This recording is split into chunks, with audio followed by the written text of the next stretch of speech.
Hey everybody. So back again for another podcast episode. This time my guest, the one, the only, Gabriel Bean Rocha. Bean, how we doing? Glad to be here. Glad that you decided to bring me on tonight. Always, doing well. bro. How are you? I'm great. Where'd you just come from? Just got back from Gold's Gym. Home. Mecca. Home. Getting a good workout in? Yeah. Yeah, bro. You Getting do through that you do that a lot, huh? Quite a bit. So go into detail about like what you're doing these days, because it's super interesting, that a thing that not a lot of people do outside of your world. In that gym, everybody does it, but well, I guess I'm now a competitive bodybuilder. Well, I haven't competed yet, but when's the show? I'm on the path. Show is slated for June 29th in Hollywood. It's the IMBF Supernatural show. So looking forward to it. We're about 11 and a half weeks out now. How many days? Shit. I can't do that math right now.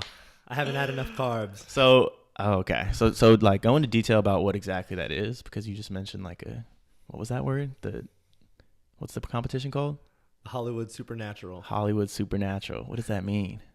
So break down the sport a little bit, because is it a sport? It's definitely a sport. Bodybuilding is definitely a sport. And I won't argue that because I'm right. But yeah, so basically it's just a competition, and you come in, get on stage, hit a few different poses, and the guy with the best physique walks away the winner. Or the lady with the best physique. Ladies, you got love for you too.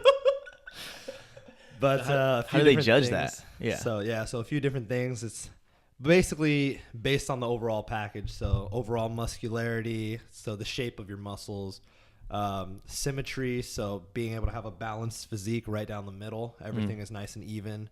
And then overall conditioning, which is basically how much fat you're able to drop, how much water you're able to drop. You want to have that really thin look, veins popping out. That's call that vascularity. Okay. So as much of that as possible. So do they judge by muscle group, or do they judge?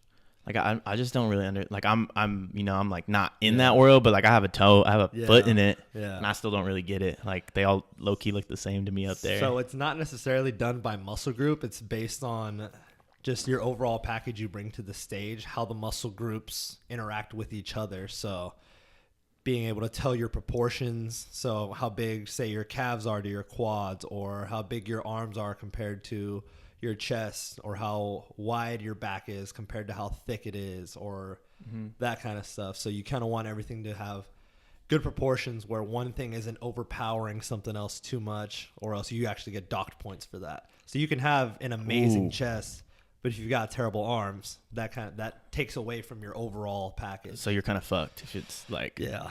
So how do you keep that balance? Like how do you know like what muscle group's gonna respond to what exercise? You got to train everything. Like Arnold says, the legend. If I want to grow an inch, then I have to grow everything 1 inch. Is that Pumping Iron? Yes, sir. If you want to know anything about bodybuilding, you got to watch that movie first. Absolutely. That's where it all started, right? Absolutely. It all started here in Venice at Gold's Gym. Yeah. Pretty much. It started before that, but yeah, that's when it. But like that's when it took off, right? Arnold so he really started it. Yeah. And that's why he got famous, right? For bodybuilding, and then he went to acting. Yeah. Now he's a fucking superstar. Now he's a mega A-lister. So with his physique now, because his physique was like, isn't it like the best? Like, isn't it considered? He's considered the GOAT, right? He's considered one of the GOATs. He's definitely got the gold standard for his era, for sure. There were different kinds of drugs back then, different training styles and whatnot. So yeah. But how would he hold up today? Like a current? Well, I mean, or is it just different? I think if it was his name and his brand, I think he would hold up well, just because there are some politics involved in bodybuilding, where it's they do want the guy with the best name who can represent the sport the best to win. But I don't think, personally, they don't judge the same way they did back then. Today they want bigger guys. They want more size, more mass. And they try to combat that with the classic physique. Yeah. Which is they do a weight over height ratio. So if you're a certain height, you can't be over a certain weight. Really? Because they don't want you getting too big. And that's why they have men's open bodybuilding, where you can come in whatever size you want. Damn. Whatever size is best for your physique. How many are there weight classes? I don't even know. For classic physique? No, it's just your How tall you are, you have to. Yeah, you have based to. on your height. Yeah. So a guy 5'6" is competing against a guy who's 6'1", but they have different cutoffs Right. for weight. So the guy who's 6'1", say he can only be 230 pounds, versus the guy who's 5'6", he can only be a max of like 185 pounds on stage. Damn. Okay. But they're really focused on proportions. That's why they have that weight limit set. Got you. Because then it's like more. Then it's more fair. Yeah. Because then you can't get like just too jacked if you're 6'4". Exactly. That makes sense. So you're preparing for your competition right now in the middle of what you call prep. Yeah, exactly. So I started. Tell us a little bit about that. Super interesting. March 2nd, and show's June 29th. So that put me 17 weeks out. So how much did you weigh on March 2nd? March 2nd, when I started, I was about 210. About 210, 211. And what do you want to be on stage? That's what you call it when you compete, right? Yeah. What do you want to be on stage at? On the stage, I'll probably get on somewhere around 170.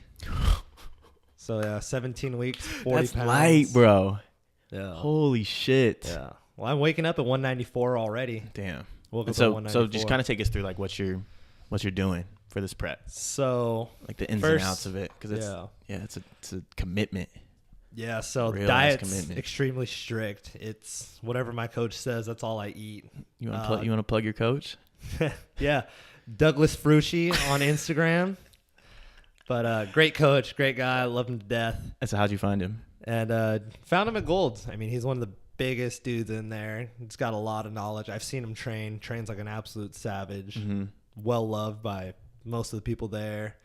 No nonsense kind of guy, but is a fun guy. I'm trying to get in there one of these days. You can come in. You let me know. I'll make it happen. Yeah, next time you're there. Yeah. Saturday. Nick Del Mundo came in and trained with us one time, Nick. Where did Nick? You remember that chest day? Poor Nick. Practically had him hobbled walking. I had to drag him out of the gym after chest day. I see you. Dog.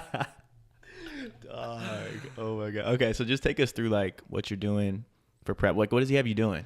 Yeah. So what's the diet like? What's so basically, wake up in the morning, head over to 24-hour fitness. I got a membership there just because it's close by. Don't have to drive all the way out to Venice every day.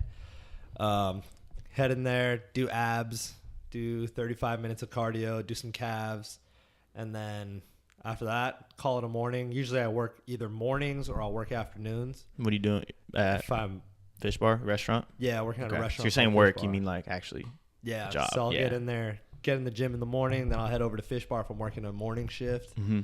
And then after work, I'll come home, usually get another meal or two in, and then I'll head over to Gold's and get my actual lift in. Training's hard, but it's only 45 minutes to an hour now. We break everything down. Oh, okay. So I'm not in there lifting for 2 hours like I was doing before. Yeah. Just kind of going crazy. Everything's pretty methodical. So you're more efficient now than you were before? More efficient, more precise. Yeah. In my training, to 45 hard minutes, lots of drop sets, lots of supersets. So just really trying to fatigue the muscle in a shorter amount of time. And it's just pretty much one muscle group per day. Unless like today where I hit arms, biceps, and triceps, but everything else is pretty much one muscle group at a time. Because you're hitting like hamstrings on one day, right? Yeah. That shit must be tough. Yeah, we get done with hamstrings 40, 45 minutes. I mean, it's 12 hard sets, but you're fried, 12 hard sets. Go to that dark place. Yeah, exactly. Yeah. Got to live in that. Got you. Damn, bro. Okay, so what's the diet like? Your diet totally switched up. Yeah. This man was a lot fluffier 3 months ago. So my peak weight was 230. Pretty much. That's a lie. 227. 227 was the peak weight. Nice try, though. Nice try. But yeah, I got up there.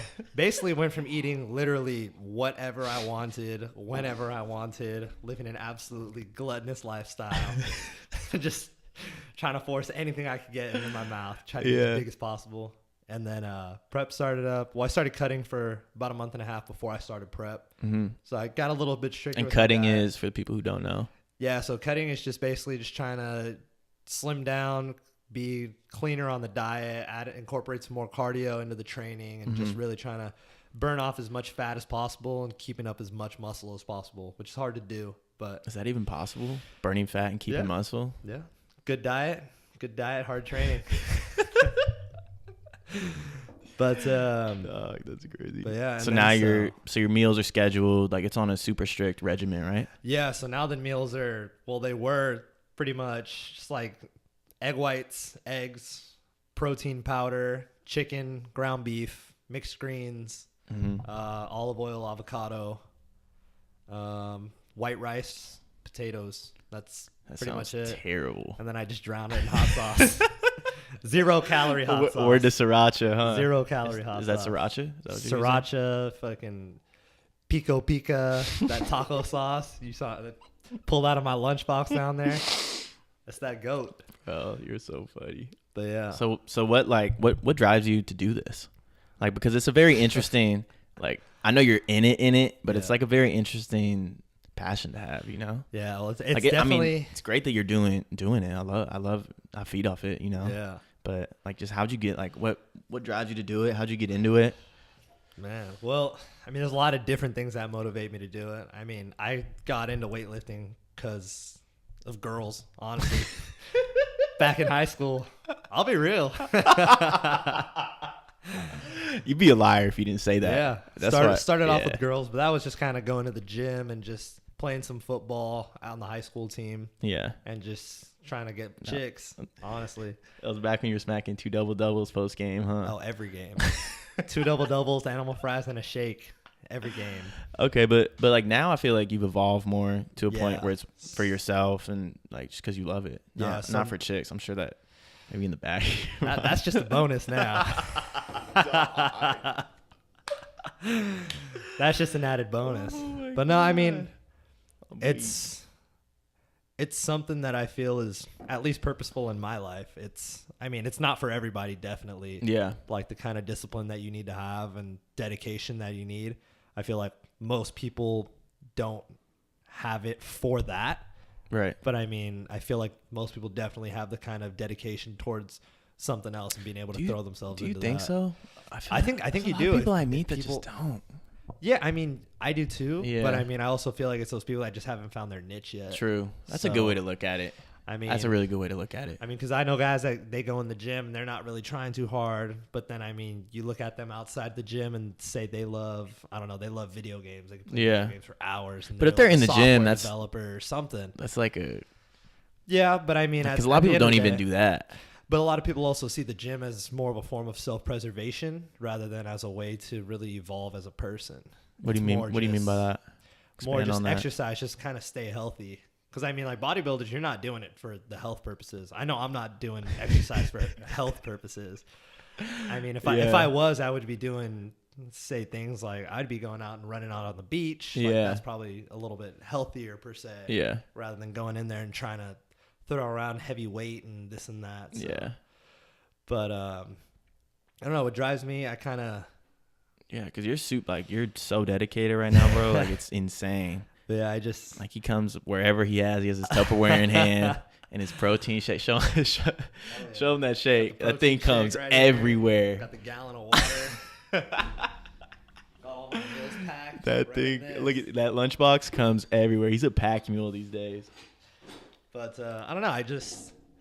That was something I really liked. It feels like it gave me purpose, something tangible I could work towards, and something that I could put a lot of effort into every day. Or at least most days, even on days when I'm recovering, like there's still a lot of things you can do to still give yourself that edge to be able to push yourself the next few days. I grew up a fat kid, so facts. I mean, the Gabe album, huh? The Gabe album. Yeah, I grew up a fat kid. I would eat whatever I could get my hands on. Yeah. Never really had a good relationship with food, honestly. Yeah. So just not having that control back in the day growing up, and then now having that control, really being able to use that discipline and feeling like I'm in control is really important for me too. Just being able to feel like I can control my own destiny. Because before I just kind of, if I saw food, I would eat it. Like if you put a plate in front of me, like I'm cleaning off the plate. You've come so far with that shit. Like, oh my God. I remember us just like even being in Arrowhead, you just clean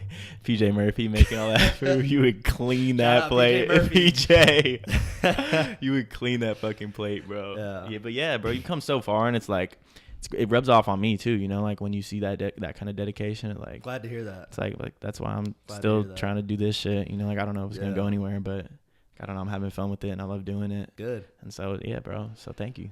But appreciate that. Yeah, very, very excited for this show. I knew that Well, I graduated from Cal State Long Beach back in December. Plug. And light flex of the day. Go Niners. Is that your mascot? 49ers, baby. Why? We were established in 1949. Oh my god. But yeah, and then started applying to grad schools. That's not going to start until September or August, September. What do you want to go to grad school for?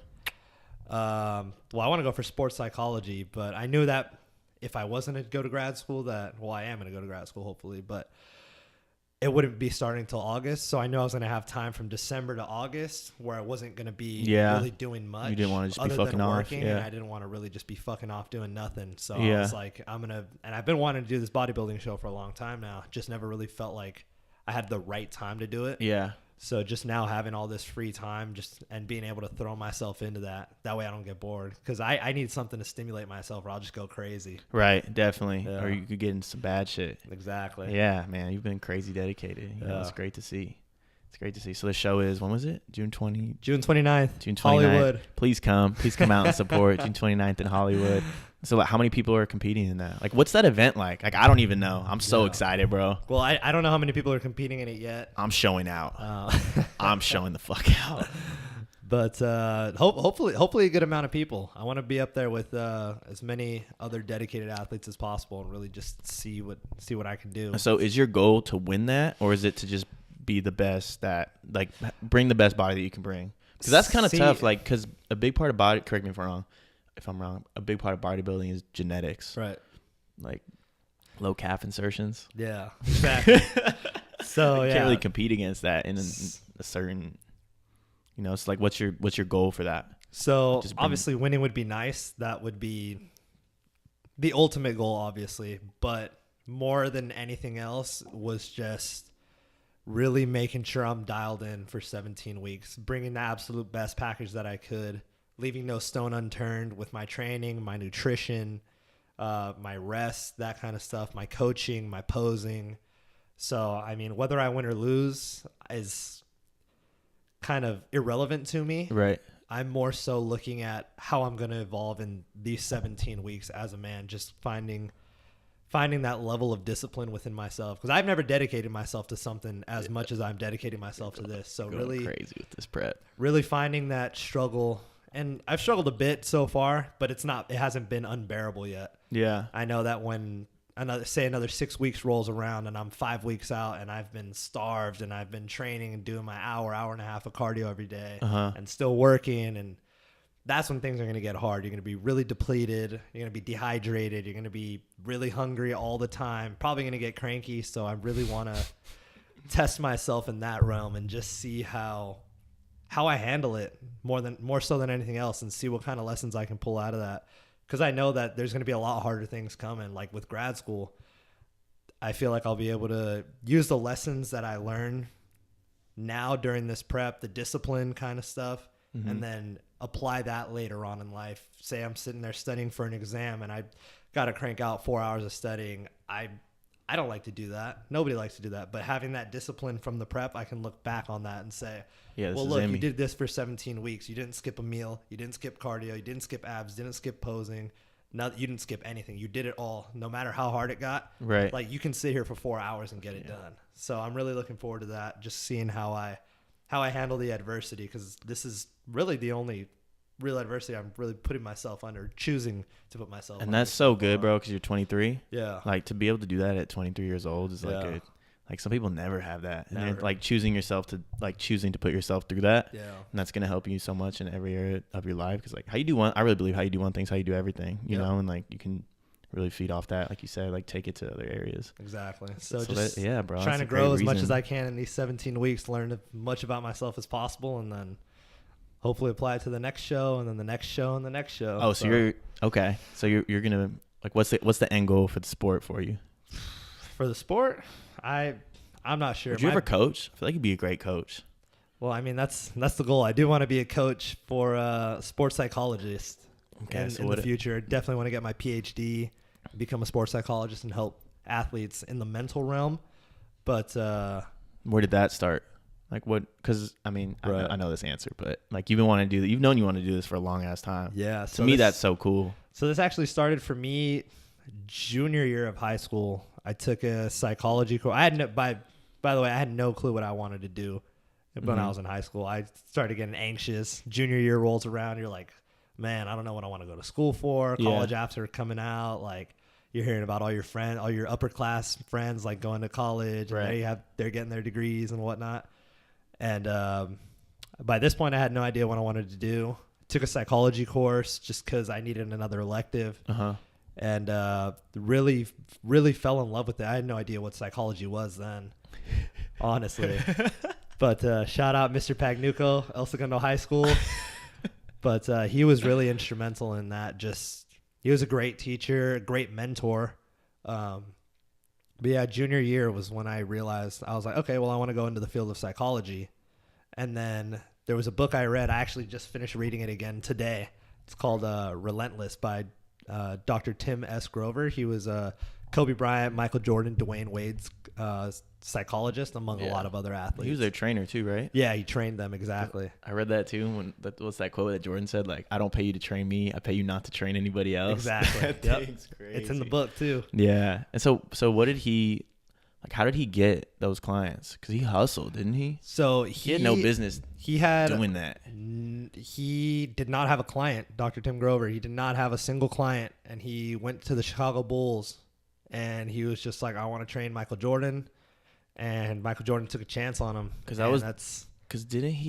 wasn't Jordan getting bullied by the Pistons? Yep. And then he's like, I could get you right. Like, I need to get you strong. I'll get you stronger, but not lose your jumper and like all your basketball skill. Yep. And he laid it out for him, and then Jordan took a chance. Yeah, he laid it all out for him. He said, we're gonna do this, this, this, this, and this. I'll get you a detailed work plan. Give me a week. I'll get you a detailed work plan. Everything we're gonna do for the next 6 months, I'll have it ready for you. Give me a chance. And Jordan gave him a chance, and that was that was one of the biggest lessons that I took from the book. Was he almost didn't even go to the Bulls because he didn't have confidence in himself. He didn't have any clients yet. Yeah. And he was like, oh, well, why is Michael Jordan going to take a chance on me? Right. And so he asked and he got what he asked for. Yeah.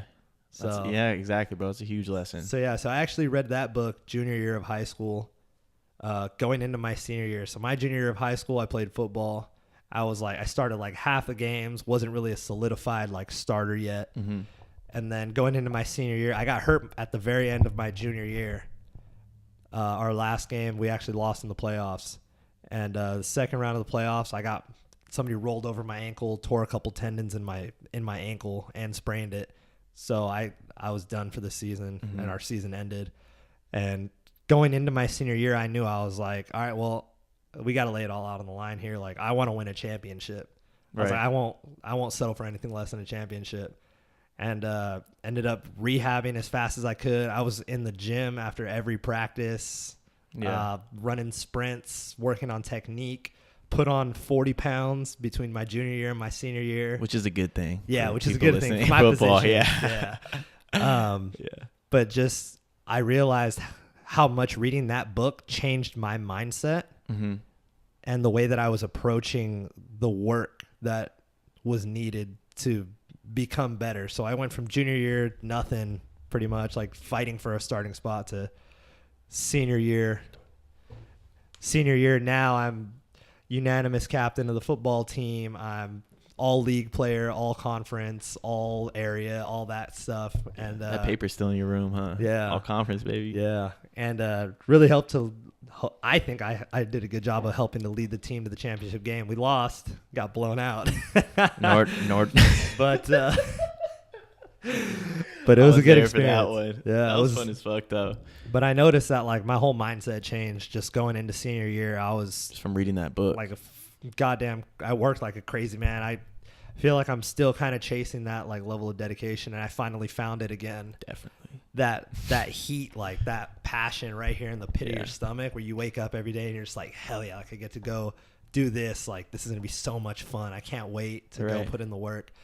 And felt that a lot going into my senior year, training every day, training hard. And then I feel like I'm finally finding that again through bodybuilding, through this show. That's great, bro. It's amazing, because it's like, it's tough. Sometimes you lose that, and then you think like, what if I never feel that fire again? You know, like I had a similar experience with basketball, but like I'm still looking for that thing that fires me up like that, you know, but I have confidence that I'll find it. And like, you found it. It's great, bro. It's like, I'm getting some chills in here. I get the chills. Yeah, thinking about it. Like thinking about that.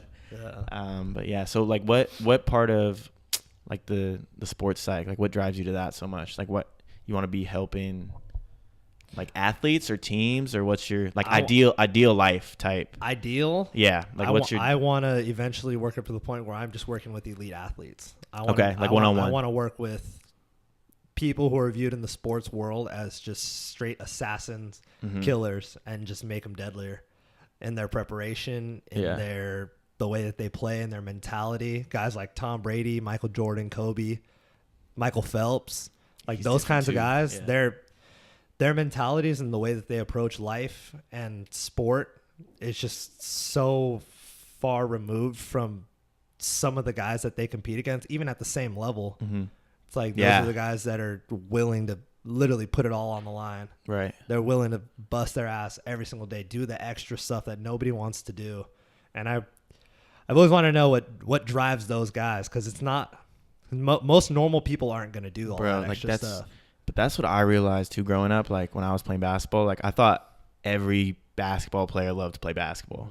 And like a lot of them do not like like they like it, but it's like it's just their identity. They like what they can get out. They just do it because that's what they're supposed to do. Whereas like I woke up in the morning like couldn't wait to go out and hoop, you know? Like I loved that shit, bro. But it's like growing up and like being around college players, like some of them really don't like basketball. And it was shocking to me, but now like I get it. Like they're normal human beings too, you know? Like I used to think like NBA players are like that they all worked like like they literally all got up at 6, shot till 8, like Kobe's working 8 hours a day in the summer, and he's like, if I'm working 8 and someone else is working 4, then I get twice as good, like over that same period of time. That shit's crazy, bro. And those are the people that I want to work with. I aspire to help those people get better.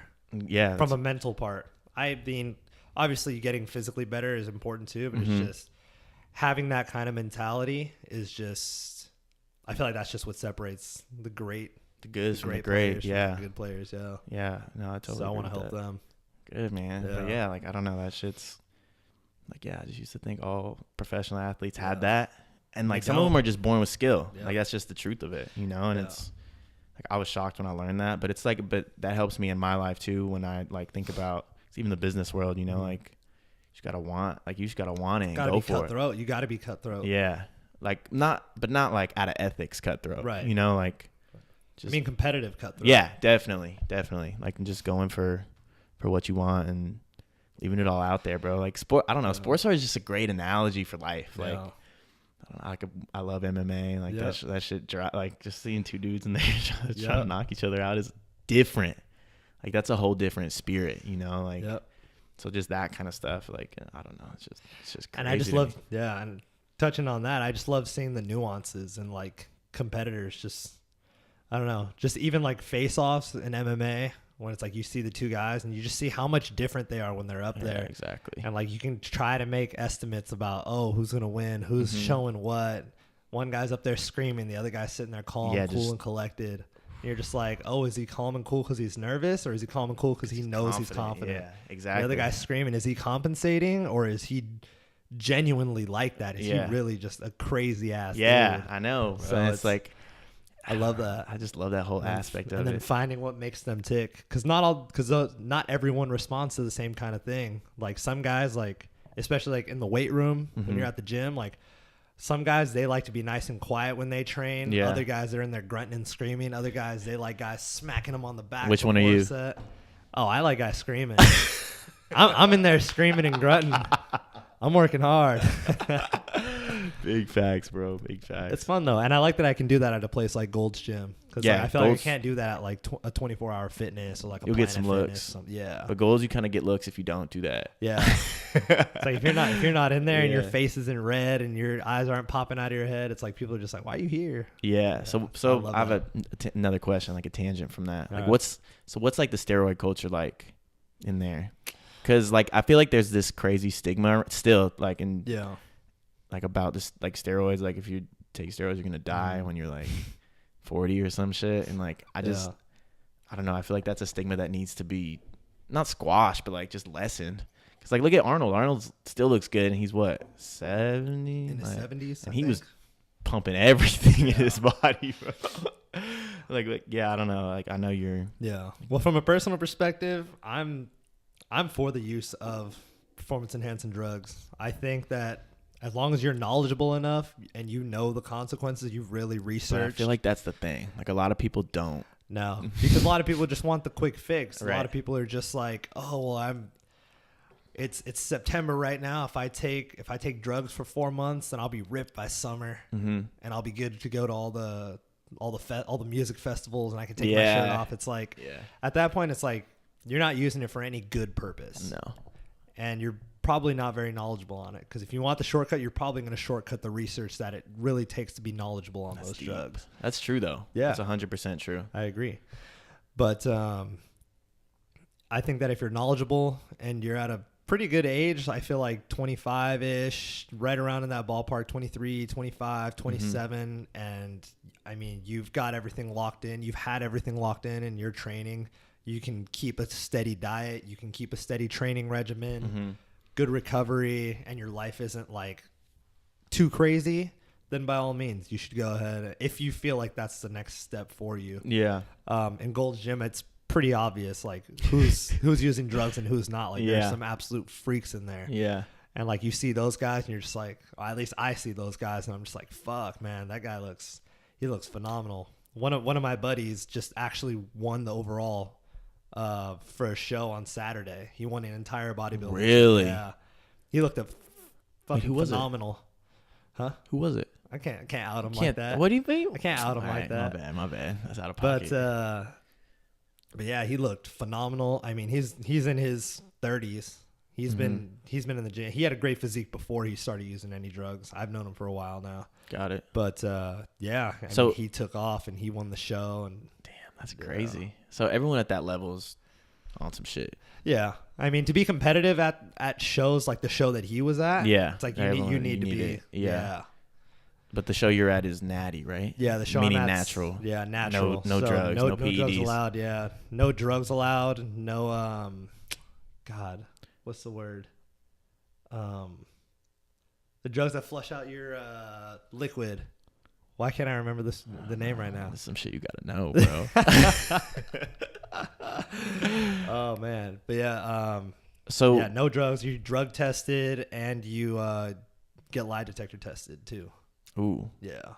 But but that's not like accurate, is it? I don't know. But still, shit is still there. I mean, I'm not worried. So, yeah. I mean, I'm gonna go in there and pass it all flying colors. Yeah. So no problem. Okay, no problem. Okay, no problem. You know what the outcome will be. Bro. So like, why that stigma around it? Like, why is there a crazy stigma around?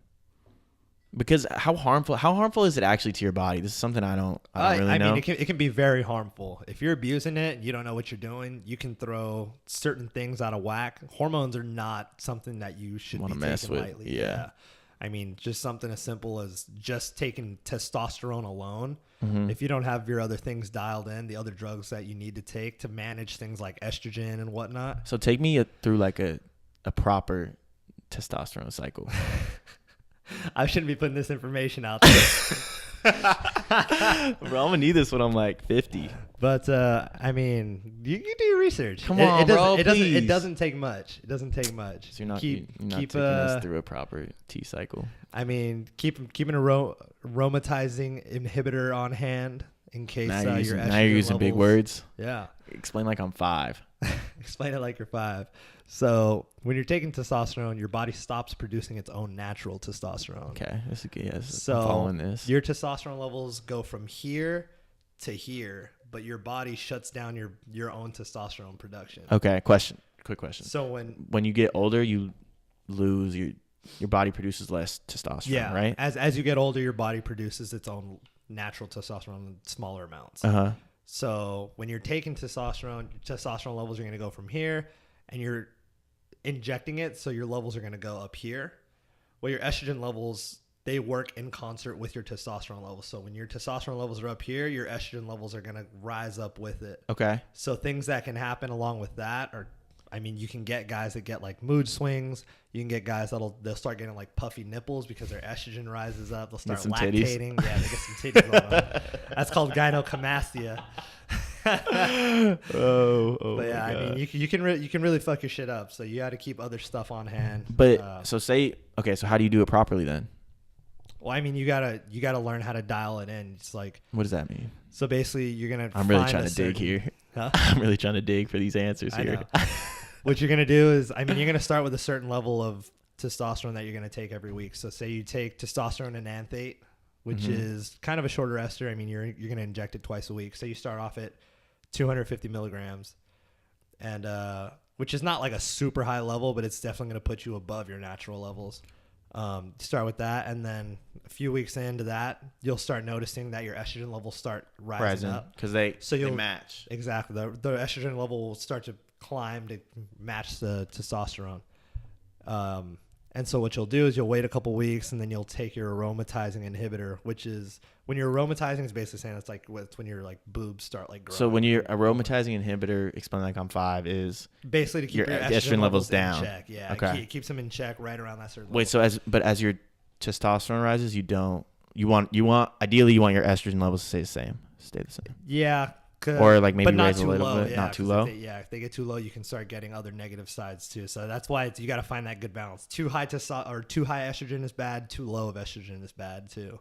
So yeah, that's why when I'm saying you got to dial it in, you got to find the right amount of aromatizing inhibitor to where you're still fine on the estrogen scale, and like you're not crashing it too hard, and you're not letting it get too high. So you got to find like the right amount for you. So.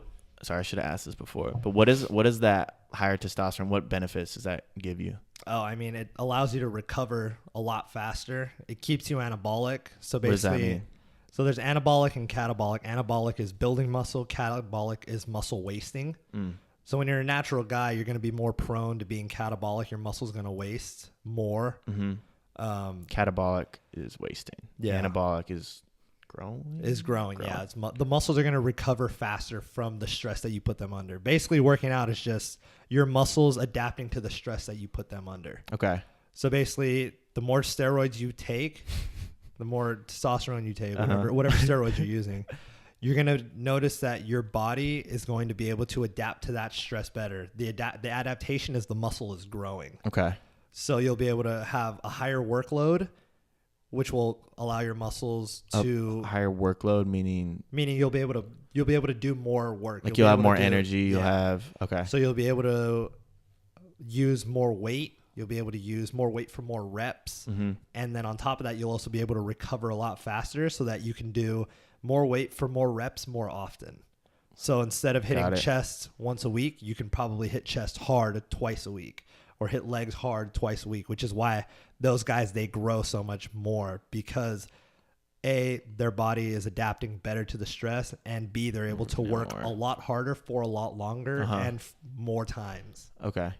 That makes sense. Yeah. But also I know like some people, as they get older, they take like, not even for lifting stuff, like they'll just take testosterone for so what benefit does that give you just in general? So I mean, that's got a lot of benefits too. Because as a man, when you get older, your T levels drop, right? Yeah. And so the idea is that you want to keep your testosterone levels higher, because testosterone helps with things such as muscle. Obviously, like I just said, it prevents muscle wasting. So as your body produces less testosterone as you get older, you're more prone to muscle wasting, which makes you weaker, obviously, which is not, you don't want that.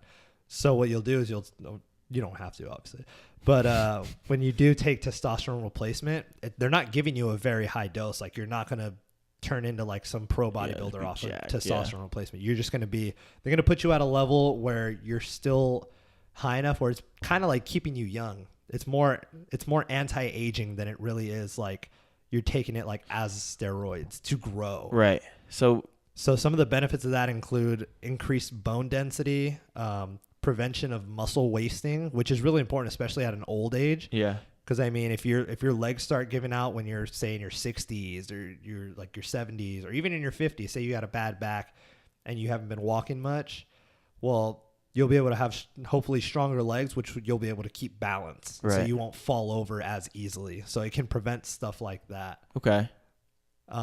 Overall, what are you going to say? So it sounds like to me, like, correct me if I'm wrong, but like when I'm older and my T levels are dropping, I'll probably.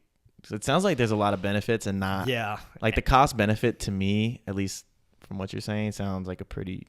Yeah, and you take it at a low enough dose that it's not gonna have terrible side effects. So are you still taking? If you take a small dose like that, are you still taking the inhibitors to keep your estrogen levels lower, or it most really, people? I'm not sure. I haven't looked into TRT too much. You definitely. TRT is testosterone replacement therapy. Yeah, and that's mostly administered by a doctor. You can get an actual doctor prescription for that. If they test you and it comes back that your testosterone levels are really low, they'll give you a prescription for that, and the doctor will monitor everything. He'll monitor your levels and then decide if you need to take anything else. That's kind of clutch. Yeah. But you got to go to a special doctor. You have to go to an actual endocrinologist. Like you don't have to go to Mexico. No, you go to an actual like endocrinologist who knows, like, who studied hormones in the body inside and out. You don't just go to like your general practitioner. For the most part, they're not very well versed in just straight up testosterone. They're more like sicknesses, it's like disease, and health. More of a special niche kind of thing. Yeah, exactly. Doctor. Exactly. Okay. Yeah. Okay, I'm with you. Dang, man, I'm learning a lot. So what's the difference between like testosterone? That's like kind of a mellow steroid, right? It's considered not like a mellow. More. It depends how much you're taking. So obviously. for other steroids, does that like say, I don't know, what's another name another steroid? I mean, like do they all do the same thing? It's just like to more extreme, or no, they don't all do the same thing. There's a lot of different niche steroids that have different sort of effects. With something like testosterone, if you're taking other steroids, you're going to need testosterone. That's going to be your base. Because that's your base. That's your base. So this is more like competitive kind of thing. So basically, like if you're bodybuilding. when you're taking other steroids, a lot of them are going to shut down your natural testosterone production. So what you need to do is you need to take at least a small amount of testosterone so that your body has testosterone in it, so that your hormones don't get all out of whack. But there are other drugs out there, something like clenbuterol, which is actually an antihistamine. I mean, Nick Del Mundo. What does that mean? Antihistamine. Huh? What does antihistamine mean? It's for people with asthma. People with asthma. Oh. Yeah. So it helps to open up the airways. Okay. That was the thing Nick was talking about? It's given. I don't know if it's an antihistamine. I should take that back. But it is typically used for like giving you better cardio. Like you can get more oxygen in. Okay. So is that like what EPO is? Or is that a whole different? That's different. That's like a blood thing, right? Yeah. Yeah, okay. So, and then there's other drugs such as like Dianabol, which is more of like you're trying to bulk up, whereas clenbuterol is usually used on the opposite end of the spectrum when you're trying to cut down and maintain as much muscle as possible. It'll help to prevent muscle wasting, whereas Dianabol, you're using that to try to hold a lot more water and a lot more glycogen in the muscle so that you can grow and get bigger. So there's a lot to this. Yeah, this is like such like a not such a state like that you don't talk about it. Yeah. At least like outside of Golds. I don't know. Yeah. Like I don't know. It's just, and on Reddit forums. So that where you get all your information? Pretty much. Shout out to Reddit. Yeah. Yeah, man. But yeah, it's just like something no one really talks about. Yeah. But it's just kind of crazy because it's, at least in bodybuilding, it's like and people don't even know like what a steroid. I mean, I don't really know. Like I know a little bit about some testosterone and oral Turinabol. Shout out John Jones. John Jones beating every odd. But yeah, I don't know. I just think it's something that like in the future, especially, is going to be more not widely used, but I just feel like it's so underground right now. I think it will be more widely used as more research comes to light and they start publishing actual data on the benefits of testosterone. I think we'll see. That sounds like kind of a no-brainer to me to do when I'm older, at least. Yeah. Like even just a little bit of TRT. I mean, obviously there's arguments against it. People are going to be like, oh, well, like what if like something happens, we go into war or whatever, and you've been on testosterone and now you can't get access to the testosterone, like that kind of stuff. Well, then what do you do? Yeah, or like say, are you kind of fucked in that situation. Yeah, or like say you're in well, say you're taking testosterone, you've been on testosterone replacement, you're in your 40s, you've been on testosterone replacement for 5 years, and then you do something and you go to jail. It's like, now what? Now do they have to prescribe to you? Like, wait, so you have to take it for the rest of your life if you start? You can't cycle off it? I mean, you can come off, but it's like then they have to give you drugs to restart your own endocrine system. Okay. That way you're not so your body produces its own testosterone again. Because it's going to be a lot harder just so your body just straight stops when you start injecting. Your body stops creating its own testosterone. That's fucking gnarly. Yeah, so you can go through a pretty bad slump if you're just taking testosterone and you just stop cold turkey. Yeah, I would still do it though. It sounds when I'm old, bro, like I don't know. Yeah, it just sounds like it's more quality of life more than anything that's what I'm else. Saying. Like but it's not really taking years off your life. You think? Depends on the amount you're taking it. If it's TRT, probably not. Yeah, but I mean, we got to see the data that gets published. Yeah, because it's still relatively new. Yeah. Are people studying that? They should be. I'm pretty sure they are. You should start. Pretty sure they are. There's more studies and stuff coming out. But I think in the next 20 or 30 years, by the time we get old, we're in our 50s or whatever, I think it'll be a lot less stigmatized to be on TRT. Yeah. And just Joe Rogan's doing that, isn't he? Yeah. As he should. He started, like a decade ago. Yeah, and he's just going strong. Dude's a straight up gorilla. He is. He's a beast. He is. He doesn't fit in those black button up shirts, though. Yeah, he's trifling in those. Yeah. Okay, so we got to start wrapping it up a little bit. But how's the love life, man? Non-existent at this point. Well, it's got to be tough with your prep, you know? Yeah, that's definitely part of it. I'm so focused on this where it's like, it would have been nice to have someone there that kind of gets it, that knows what I'm going through, or at least supports it enough to be like, all right, well, I understand you're going to have good days and bad days, whatever. But I mean, at this point, it's like, this is the top priority. Yeah. It's like, I would feel bad kind of going into a relationship right now, knowing that I couldn't put in the time and the effort that relationship would need to really flourish and be successful. Yeah. Because there's days even now already where it's like I wake up and I don't really want to talk to people, let alone. Wait, why is that? Because you're depleted. Because I'm just hungry. I'm depleted. Everything hurts, and then I got to go to work for 5 hours and be on my feet, and I'm running around and all that stuff. So that's pretty tiring. It's pretty tough.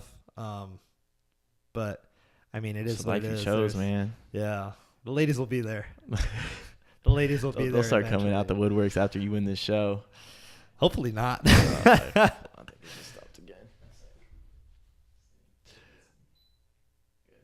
But yeah, I mean, the right thing will come around when it's time. Yeah, I'm it's just all timing one to too. Force anything? Yeah, it's all timing. Yeah. But yeah, man, I think we had a few questions. All right, what are the questions? We pull up the. My bad, my phone's recording right now. All right. Wait a few. I think Nick Del Mundo asked a question. Oh man. Here we go. Garrett Stoller said, what's something most people don't know about Bean? I'm Bean. And first of all, that's he likes to go by that. That's not like a... Yeah. Man, one thing that people don't know about me. That's a great question, Garrett. We usually don't do this, but... Yeah. I used to race dirt bikes competitively. I didn't even know that. Yeah. What? Do you still do that? No. Like competitively? Competitively, yeah. For a season. I did it for one summer. It was tough. Wait, what does that entail? That's like you go out. Well, we have our dirt bikes out in Palmdale. Then we went to a track out there, and you're racing against other people. How old were you? You were a big boy, bro. I want to say probably 11 or 12, probably. I was riding a little 150 4-stroke Honda.